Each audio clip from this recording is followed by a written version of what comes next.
আসন্ন ত্রয়োদশ জাতীয় সংসদ নির্বাচনে অংশ নিতে পারছেন না নাগরিক ঐক্যের সভাপতি মাহমুদুর রহমান মান্না। তিনি ঋণ খেলাপির তালিকা থেকে নিজের নাম বাদ দেওয়ার জন্য হাইকোর্টে আবেদন করেছিলেন, কিন্তু বুধবার বিচারপতি মোহাম্মদ বজলুর রহমান ও মোহাম্মদ মঞ্জুর আলমের সমন্বয়ে গঠিত বেঞ্চ রিটটি খারিজ করে দিয়েছেন। বিষয়টি নিশ্চিত করেছেন রাষ্ট্রপক্ষের আইনজীবী deputy attorney general Shafiqur Rahman. এর রায়ের ফলে মান্নার নির্বাচনী স্বপ্ন এখন বড় আইনি বাধার মুখে। এই সংকটের মূলে রয়েছে মাহমুদুর রহমান মান্নার মালিকানাধীন প্রতিষ্ঠান আফাকু কোল্ড স্টোরেজ লিমিটেড। প্রতিষ্ঠানটির কাছে খেলাপি বিনিয়োগ বাবদ বকেয়া দাঁড়িয়েছে 38,04,76,000 টাকা।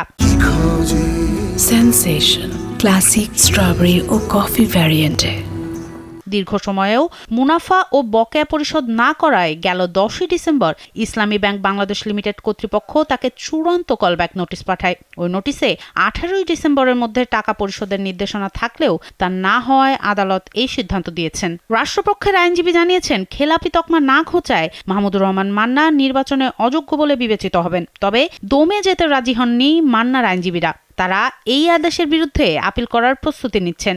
রাজনীতির মাঠে অত্যন্ত সরব এই নেতার ভাগ্য এখন উচ্চ আদালতের পরবর্তী সিদ্ধান্তের উপর ঝুলে আছে।